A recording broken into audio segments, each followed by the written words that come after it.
See if I got everything right. Yep, there we go. Hello, my fellow readers. I Dark Symphony with the first reviews of 2025. Thank you. It's been so long since I started. Very long journey. Talk about 2018, so 6 years. No, 20, 20 yeah, 6 years. Damn, I feel old. But yeah, we're now currently in year 6 of my channel, and even though, not many people watch my stuff, I'm happy to the people who do. I don't care about fame or money or anything. I just want to help. That's all I want. And also therapy. Lots and lots of therapy. I use this for therapy. So there. But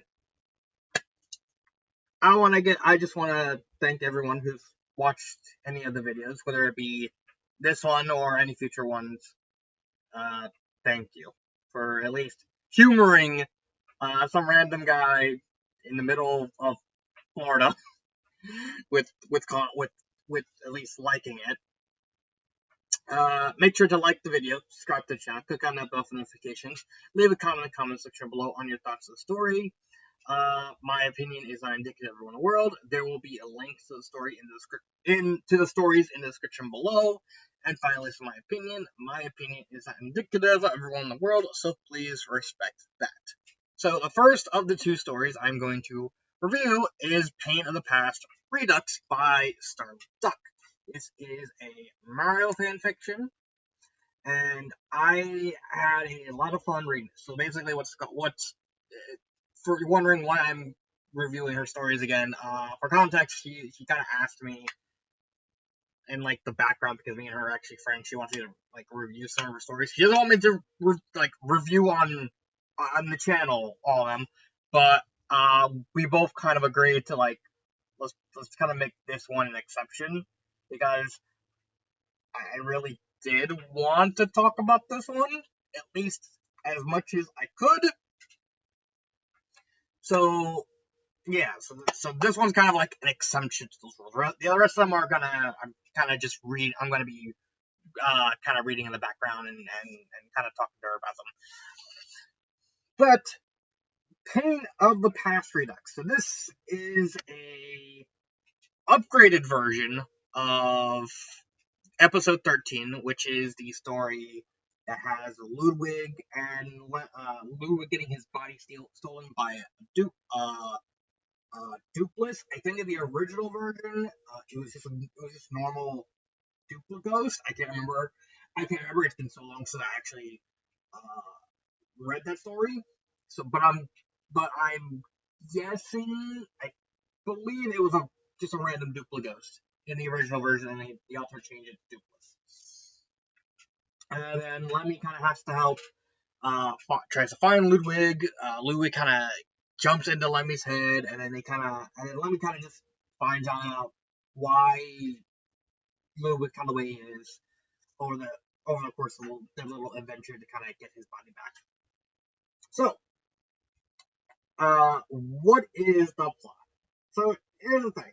I do think this is when it comes to this as a Redux, this is truly a Redux of the Reduxes. Like the other two stories, what were the other two stories I actually? Oh my god, I'm gonna have to. Yeah, you're seeing me look through this stars page. Can I actually find what the other two Reduxes is? This one. Where is that? Taylor Pass. There's that one. Where is the other one? Celia's dead. I think. Where is that? Where's that other Redux? I did 3 Redux. You know what? One. Hold on. Redux. Soul Swap. There we go. Soul Swap. So Soul Swap. Why I say Swole? Soul Swap Redux at least added some new pieces here or there, bits and pieces, but but it changed a little, and it changed a little bit of the plot. Celia's dad was more or less was the same way. It changed bits and pieces that it was kind of a new adventure, but still had the same core plot to it. Split Mindset Redux, that's just a completely different story. You might as well just it's barely split mindset. It's just that kind of goes to show how that one did because instead of being like split mindset, that was just she changed like so much about that story. It's just if I wasn't told it was like a remake of a story, I probably wouldn't have believed her. But Pain of the Past is different from the other Redux stories of hers I've done in the past because this one's plot is quite literally the same. At least with like Soul Swap and Celia's dad, it changed a bit. That at least, it changed up the plot in more or less in minor ways. But with Pain of the Past, it's literally the same plot. It's Ludwig going to the grave of the people of Frostwall, giving flowers, getting his body swiped by Dupless. Everyone, the other Koopalings kind of find out because they kind of it's acting like complete like a jackass. Bowser Jr. just nowhere to be found. I joked that I believe that they're in like I don't know Fino during the events of Mario Sunshine when this is happening. Mario, how dare you ruin my family vacation? And just a bunch of goofy stuff with them. But that's not about them. This is about the Koopalings. Lemmy goes to find Ludwig. He does find Ludwig. He's possessing a chain chomp. Then Lemmy kind of has to walk with Ludwig in his head, walk back to the castle to get the Soul Swap. Meanwhile, the rest of the Koopalings, they kind of have to keep an eye on Ludwig. I don't know why I said Ludwig. It's supposed to be Dupless. Dupless, however, is robbing Ludwig's body of sleep because in the Super Koopalings world, Ludwig gets more powerful the more his body loses sleep. Don't I think that's supposed to be like a blood thing. That's honestly something that's never really been explained yet. It might be explained in like a future episode. I'm not gonna like I said, I'm only gonna review episodes I think are interesting and at least I would want to talk about. Uh, but yeah, I think I'm pretty sure the author hasn't explained why his body gets more powerful the more he loses sleep. Don't know why. More likely will be explained in the future. But in this context, probably not. Uh, Lemmy and Ludwig go to a hotel because Lemmy's kind of pushing himself too far and is losing sleep and losing energy. They go to a hotel. They meet Jackie, who's his Koopa maid. Jackie reminds Ludwig of Aria. We get a expanded flashback. That's really the only thing that was added in the story, really, as far as I'm aware. Again, planning assumption that I haven't read the original story so long, so I don't know specifically what's added, but I know the flashback is like more expanded upon in this version of Pain in the Past. Then they managed to go back to the Darklands to Bowser area by the time around the time where like Kamek finds out and Kamek's like, okay, we're gonna put this guy to sleep. Like, no, you're not. What do you mean? And then Dupless blasts open the door right before Kamek could cast a spell and knocks him out. I mean, to be fair, he's an old Koopa. He gets knocked out by a metal door. Yeah, you're gonna get one shot with that. Dupless escapes, destroys the town of Stonebrim. They manage to the Koopalings try to stall around to try and like figure something out. Lemmy shows up, Ludwig's mind, gets into his body. He fights Dupless in there. He wins with the power of praying, which is a neat little detail because the author is Christian. Uh, and they kind of live happily ever after with Ludwig telling everyone about what happened with Frostwall. Specifically, he kind of uh, for the brief reminder of what happened at Frostwall. Lou wanted to find out what was like the history of his kind. Found out that Kamek and Bowser were lying to him and hiding information from him because these were like experimental weapons. And young Ludwig did not take it well.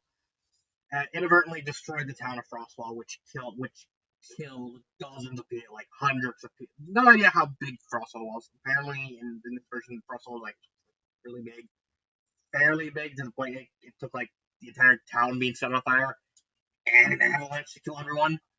And Luke just kind of have to deal with the whole ramifications ever since, which explains the beginning of the story where he went to the grave site because he's it's kind of his day of remembrance of mourning and stuff like that. Long story short, this story is pretty much the same as the original story. But what's different about this is everything is expanded upon. The original, like if we go pain past, like, I don't know, we just games. Mario, where's Mario? Mario, there we go. Yeah, we go if we look right here. The original is 22,419 words. The Redux is 81,903. That is a big glow up.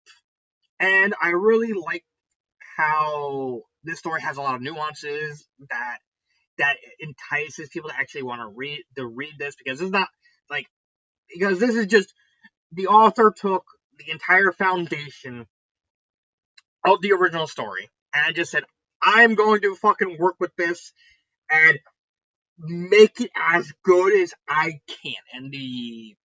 And the results speak for themselves. This is a really well done story. It's very emotional. It kind of it tugs on the heartstrings really well. Uh, everything in the flashback was really built up well and done. I think completely different. Like everything spanned out. Yeah, Ludwig having fun and Ludwig's character kind of came off more fleshed out and well thought out. There's a lot of the more nuances for the other Koopalings, like the detail. I like when the Koopalings are trying to fight Dupless and Iggy's like, anyone got any ideas? And then Larry's like, I'm gonna punch him in the face, throw me at him, and everyone's just completely just confused out of hell. Like, what? Get me out! I got, I got, I got two knuckle sandwiches right here. I got left one, I got lefty, I got righty. And then like, no, we're not doing that. It's too crazy. And then when Dupless gets hit on Iggy, Larry just jumps on him. He's like, ah, I gotcha. Then just starts punching him. It's like it's a neat little detail, and that's throughout the entire story. It's a very detail oriented story that has a lot of little nuances and little quirks that's added that enhance the story in very many ways. Uh, there is there's when it comes to like the characters, I already touched on Ludwig. Luke was well done.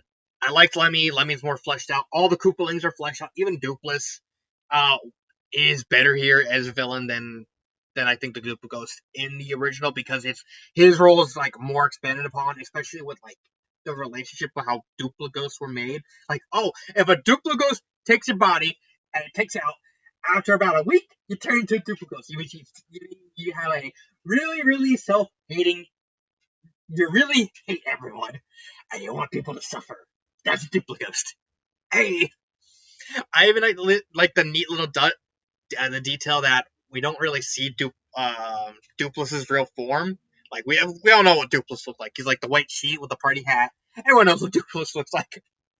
But having him like the show complete control over Ludwig's mind, it's like no, this buddy's mine by showing up in like the final fight between him and Ludwig in his inside his mind. And even like the nice detail, like like Ludwig's like looking around and he sees like the rest of his family like staring at him through like Ludwig's eyes. It's like that's such a creepy image. I like it. It's all the Koopalings are more fleshed out. I even like the how Aria and like everyone was handled. Like we even got like more characters like Don the fat Koopaling. It's like, hey, I'm not fat. It's like Snowball fight. It's like I got a machine gun. Ah! And even Arya's like fleshed out a little bit more. Like she acts a bit more dramatic. Like during the Snowball fight, uh, they took out every Arya and Ludwig kind of took out everyone except for Dawn, and Dawn just is behind him. Is like, huh? And then Arya takes the shot, and she starts acting over dramatic, like Ludwig, yes, avenge me. And then Ludwig responded by like dramatically using his powers to lift up a bunch of snow and just burying Dawn under it. It's like it's a neat little detail that's like it has a lot of charm and humor and character moments that flesh out Frostwall to like really well done. And even like keeping all the key moments from the original story intact and just expanding upon them. It makes the story feel more alive and and just made everything so much more enjoyable. There's real stakes to the whole situation because now there's an actual reason for Ludwig to get back to his body with Duplica's curse. There's not much I can say about it other than I really like what the author did with these characters. They're just really fun. They're really interesting, but they still keep the core aspects of what make the Koopalings in context of this story and also the greater continuity and all that. Grammar errors. I only saw one grammar error in what was it? What was it? Chapter? Where was it? Right here. I believe it's here. No, not this one. It's this one. It should be this one. Uh, somewhere around here. I think in this chapter or the next chapter. Where one of the characters, I think, is either young Ludwig or Lemmy. No, either Arya or Lemmy. Say Jesus Luis and Star inadvertently capitalized the Luis, which in this context it shouldn't be capitalized because it's used as a phrase rather than a name. So, but that's really it. That's as nitpicky as you can because at least you can make the defense like, oh, Luis is a name, which is true. So at least that comes with like a defense. Pacing wise, I think the story was paced perfectly. It starts really slow and somber with Ludwig going to the graveyard. Then it picks up once, and it keeps going slow until Dupless gets found out, and then it starts speeding up because because of the gravity of the situation. I'm trying to rush everyone because they're on a time limit, and then it slows down again with the flashback to kind of pace everything out, and ending with like a more hectic, fast-paced finale to kind of again signify the fact that they're on a very strict timeline. I do think that is well done. I do think the pacing and the sentence structure is really immaculate. There's no real flaws with this story. Uh, so that begs the question: would I recommend this story? Yes. Uh, in fact, I reviewed a lot of these author stories, and I seen the growth of Star from reviewing episode 1 to this, and seeing her growth and how much work she wants to put in, and the growth she had, and how she wanted to evolve and get the better nuances of storytelling and all that. I do think that this story is better off alone tier. It's at the bottom of better. It's at the very bottom of Better Off Alone. But if I can have Fall of Equestria, which is not a great story in itself, but it just has really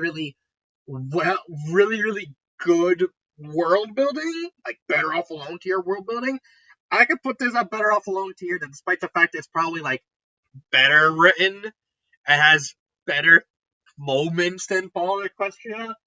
Uh, it, but the strength of it being in Better Off Alone tier is due to like the growth of Star as an author, and the fact that it does it does evoke a lot of emotions, and that's exactly what it's trying to do, and a lot of the nuanced details. It's a really enjoyable story that really gets you, that really makes you care about the whole, that it really fleshes everything out as much as it can.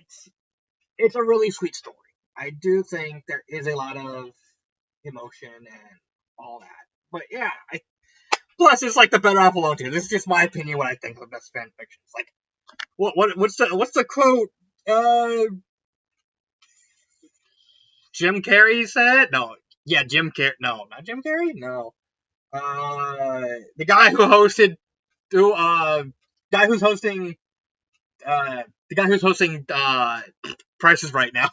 What was his name? What did he say at the beginning of whose line is it anyway? Welcome to Whose Line Is It Anyway? The show where everything's made up and the points don't matter. I mean, yeah, it's a really enjoyable story that I have no real flaws. My favorite part is honestly the entire flashback. I think the flashback was extremely well done. It was very fleshed out. It had a lot of believable moments. Ludwig's like behavior of trying to save everyone was more believable because everything was like built up and more into like a crescendo, and just seeing everything collapse upon him was like was very tragic. Is there anything I would fix? I mean, if you want to, you can fix that Louise, but you don't have to. But yeah, that is Pain in the Pad Redux. I can't. I don't know how long this review was, but we're gonna do one more. Mainly because I want to get it over with. Because and this story is weird. This story is really weird. Return of the Snowman by Clayton Overstreet is a Frosty the Snowman horror fic, quote unquote. Um, I don't know what to make of this story. I'm still thinking. I'm still thinking of it. I'm still just digesting it because I'm actually working for the next stories. I don't know what's going on. Like, there's there is a lot I can say about this story. I will start with my one criticism.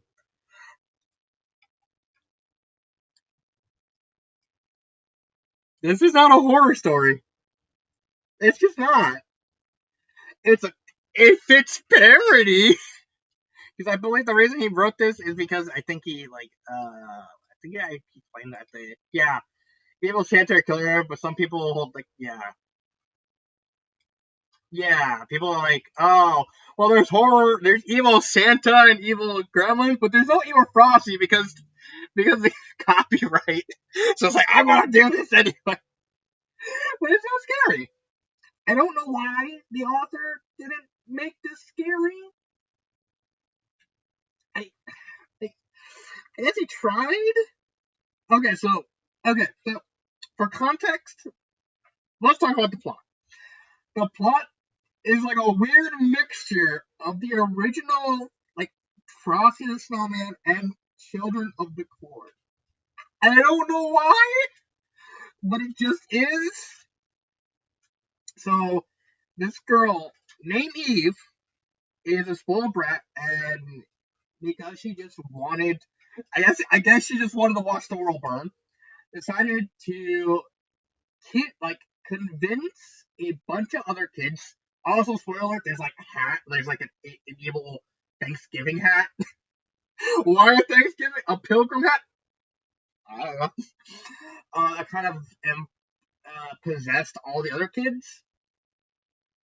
Uh, and so under Eve's orders, they made like a facsimile of Frosty. They did like the whole thing when they put like the coals and they give the broom, and they do the corn pipe, and then Eve basically pricks her finger and like puts some blood into the corn pipe, and then and then they do like the chant and everything, and then Frosty becomes like an evil demonic ice demon and put the town into uh, an ice age into like this town that's nearby, and she basically orders Frosty. Well, in this story, he's called Snow, to kill everyone, to kill a bunch of people, and Then we get like these two people, which is like this homeless guy named Neil and this dentist assistant named where the where is he? Where is he? Uh, yeah, Bishop. No, Hooterville. I just noticed that the name of the town is Hooterville. Wow. That is a name. Oh yeah, so Hermione and Neil or Cornelius. They kind of run into each other. She's working, but the sudden snowstorm has like canceled all their appointments, and everything. And they kind of talk, and then they kind of hear commotion outside. They see because they talked about like a bunch of candy stores and toy stores getting robbed. They go outside. They see the kids with Frosty, and then they run into the cops. The cops try to tell them to go home. Frosty proceeds to stab the guy and instantly frostbite him. Like to the point he turns into like when they try to a little bit later in the story when they're trying to escape from Frosty, like one of the first people they don't want to touch him because they're worried that they'll get frostbite and kind of do damage that way. So Neil kind of opens a car door and kind of taps it, and they just fall into like bloody snow and stuff like that. And they try to escape, and then they meet this person named they meet this mysterious being who's helping them, who turned up to be Virginia Dare. Now, for all you people who probably don't know who Virginia Dare is, for context, in the 1500s, a bunch of settlers from Europe traveled to try to find the New World. They come across Virginia. They do the whole thing with the Indians and stuff like that, and they create the first settlement called Roanoke, Roanoke, Virginia. Virginia was actually the very first person born of the settlers, and so she's kind of called the first birth of the New World as a reference to like the first person, like the first European, first American-born person. If you don't count Indians, and so she's kind of become like a not really that well-known icon, like in American history and stuff like that. And then the whole incident with like Roanoke, where everyone just disappeared, happened. But in this context, we find out that from Virginia's hat because she's like a 500-year-old ghost. She takes off her hat and she's like possessing a mannequin and she kind of asks them to wear it. It's like they find out that there was in like ancient Himalayas for some reason, ancient Tibet. There's a bunch of ice demons and all these monks and stuff. They use like enchanted red thread to seal the demons and kill them, and they were like super enchanted. And then the monks eventually died from barbarians, and they took the silk, and then they traveled all across the world until only like I think it was like a couple spools left, which were actually grabbed by the people of Roanoke, and both Virginia and her mom basically made the hats. So basically, the hat that Frosty's wearing, that's the hat her mom made, while the small hat that Virginia has, that's the one she made, and her blood kind of got onto it and kind of sealed her soul, and now she's like immortal, trying to make sure the hat doesn't cause more problems. And that's basically what happened to the people of Roanoke. And she's basically spent like 500 years trying to just constantly trying to keep the hat from like causing as much damage as possible.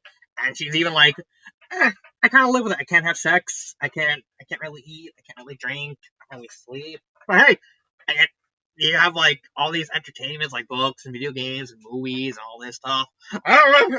Hey, I get myself busy, especially since I'm hunting this hat religiously. And so they all have to work together to kind of kill Frosty and get rid of the kids. They even like admit like we may have to get rid of the kids. I didn't stutter. I didn't stutter. We're getting rid of the kids. Okay. Not bad. Fair enough. And they go, it's basically like a little tiny adventure, just chat where these three, everyone's like locked in their homes. And they also meet like a librarian named Jack. He dies at the end, but of course he does.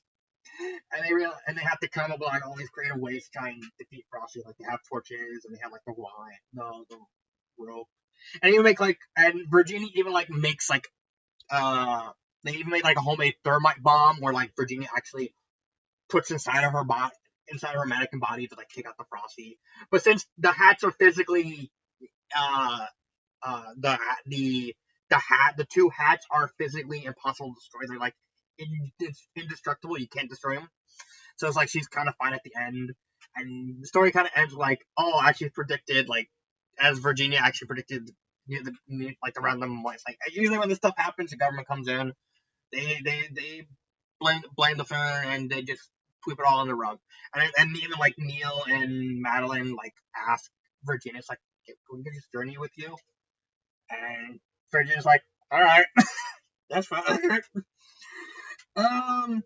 But yeah, that's more or less the long and short of the plot. It's a very like it has a B movie vibe to it because it's trying not to take itself too serious. Like honestly, the evil girl's plan it just centers around the fact that she's spoiled and like she wants to marry, like oh she wants to become a demon, so her and Snow have to get married, and even like the priest that they capture is like completely weirded out by his like, but you're a kid, yes, he's my husband. it's it's so weird. I honestly don't know what to make of this story. Oh, honestly, like even after finishing it, I don't know what to make of it because it's so massively out there as a premise. Like Frosty, the demonic snowman, and I like I like the idea behind Virginia. I like honestly, I would like to see more of Virginia. Like how like the idea of Virginia Dare becoming like this immortal ghost who's tied to this hat, and she's just kind of and she spends like implied to be like 100 years just trying to figure out how to move like inanimate objects, and her strength comes from like what she's possessing. Like if she like when she's possessing the mannequin, she's not really that physically strong. Like she even mentions like it's like, are you gonna hold up this lawnmower? It's like I physically can't. Like because I'm possessing like something made of plastic. If I try and pick it up, no, I just break. And at the end, she's like holding like a little squirt gun because they're like super light.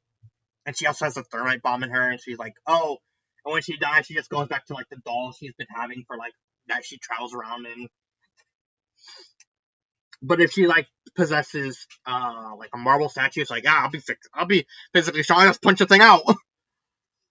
And her traveling across the world like to stop this ice teammate. It sounds like a cool idea. Like I really like I like the idea. I think the characters are fine. They're very B movie esque. Like they're just kind of goofy and kind of like they kind of fit the vibe of like being normal people who are kind of like they even like discuss horror movie tropes like, oh, what do I do? Let's kill the children. Why? Because I don't think they're gonna kill a con. They some of this thing like they kind of deserve to die. All right then, Plan D. And like they even discuss like horror movie tropes and stuff like that with like the government putting under the rug and all that. And it's a very tropey thing.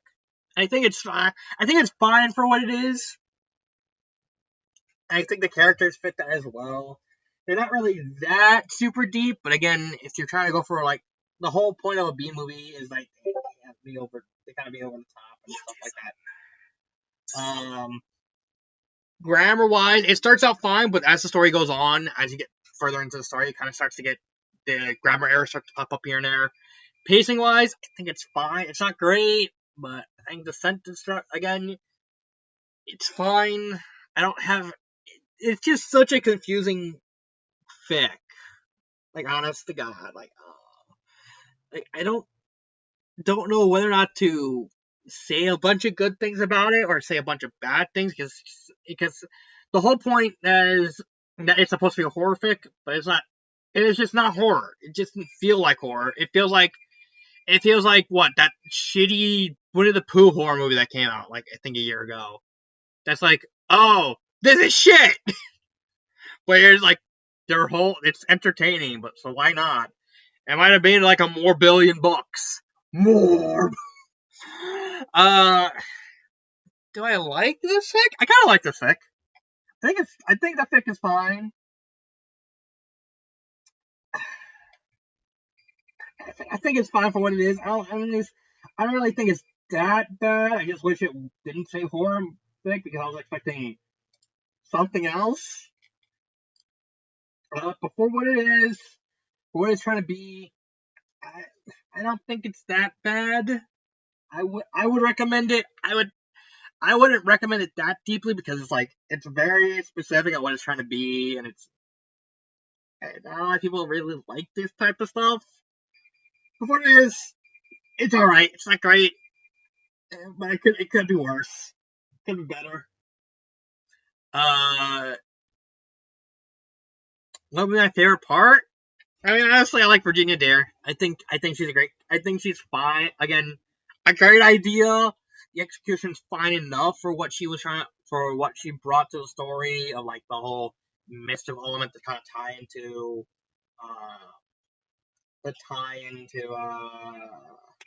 the whole supernatural element of it. What would I fix? I'd probably just clean up the grammar errors. I can't really think of anything I could think of. Maybe make like an actual, like, honestly, this guy, like the whole Virginia Dare thing can easily just be its own novel, like the adventures of Virginia Dare, like traveling throughout history and like discovering all these civilizations and trying to come to terms like her now immortality, like her perpetual trying to keep these snowmen from dying. I think the author has something with that. But yeah, I think this is a fine story. This is a good story. This is a great story. That has been these two fan fictions. I will see you next time. This has been Dark Symphony 777 and cut.